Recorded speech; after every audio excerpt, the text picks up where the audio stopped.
एक डायरी से अशोक गहलोत के काले साम्राज्य का खुला चिट्ठा, बहुत बड़े भ्रष्टाचार का खुलासा। कांग्रेस का राजस्थान में सूपड़ा साफ तय है। राजेंद्र गुड़ा के बाद पूर्व शिक्षा मंत्री ने गहलोत सरकार के खिलाफ बिगुल बजा दिया। अशोक गहलोत को लेकर कह दी बहुत बड़ी बात। सरकार के खिलाफ बोलते ही मंत्रियों को कर दिया बर्खास्त, लेकिन राजेंद्र गुड़ा और पूर्व शिक्षा मंत्री ने हिला दी अशोक गहलोत की कुर्सी। राजस्थान की राजनीति में इस वक्त ऐसा भूचाल आया हुआ है कि सत्ताधारी कांग्रेस की हालत बेहद खराब हो चुकी है और मुख्यमंत्री अशोक गहलोत के खिलाफ विधायकों ने ऐसा बिगुल फूंक रखा है कि सरकार की एक एक काली करतूत को लोगों के सामने रख रहे हैं। मुख्यमंत्री अशोक गहलोत को ये रवैया इतना नागवार गुजर रहा है कि वे तुरंत सख्त एक्शन लेकर मंत्रियों को बर्खास्त करने में लगे हुए हैं। लेकिन कभी अशोक गहलोत की सरकार बनवाने वाले और उनके बेहद करीबी लोग भी आज राज्य में बढ़ते भ्रष्टाचार और महिलाओं पर अत्याचार की इंतहा होने पर सरकार के खिलाफ जमकर हमला बोल रहे हैं। लेकिन हद तो तब हो गई जब अचानक से राजेंद्र गुड़ा मीडिया के सामने आकर रोने लगे और हाथ में एक लाल डायरी लेकर ऐसे ऐसे खुलासे करने लगे जिसे सुनकर अशोक गहलोत के भी पैरों तले जमीन खिसक गई। उस लाल डायरी में क्या लिखा हुआ है हम आपको बताएं, इससे पहले ये जान लीजिए। राजेंद्र गुड़ा वही शख्स हैं जिन्हें अभी हाल ही में राज्य की सच्चाई बतलाने के ऊपर मंत्री पद से बर्खास्त कर दिया गया।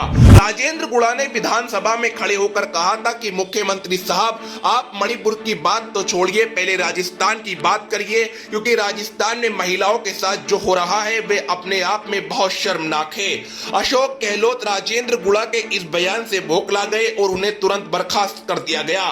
लेकिन मामला तब ज्यादा बढ़ गया जब राजेंद्र गुड़ा अशोक गहलोत के खिलाफ मैदान में उतर गए और उनका साथ देने के लिए पूर्व शिक्षा मंत्री वासुदेव देवनानी ने भी अशोक गहलोत को आड़े हाथों लिया और कहा कि लाल डायरी के अंदर अशोक गहलोत और उनकी सरकार का काला सच छिपा हुआ है और अगर उस डायरी की पूरी सच्चाई लोगों के सामने रख दी जाए तो अशोक गहलोत को मुख्यमंत्री पद से बर्खास्त कर दिया जाएगा, क्योंकि उन्होंने सरकार बनाने के लिए राजस्थान में बहुत बड़ा भ्रष्टाचार किया है। दरअसल हम आपको बताएं, राजेंद्र गुड़ा रोते हुए मीडिया से मुखातिब हो रहे थे और कह रहे थे कि मेरे पास 2 डायरियां थी जिसमें एक मुझसे छीन ली गई और मेरे साथ बेइंतहा जुल्म किया गया।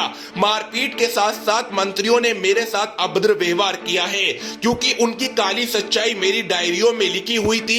मुझसे उन लोगों ने एक डायरी छीन ली है, लेकिन दूसरी डायरी अभी भी मेरे हाथ में है और इसके अंदर वह सब लिखा हुआ है जिससे ये पता चल जाएगा कि गहलोत सरकार ने कितने करोड़ रुपए देकर विधायकों को खरीदा है और किस विधायक को राज्य का कितना बड़ा खजाना दिया गया।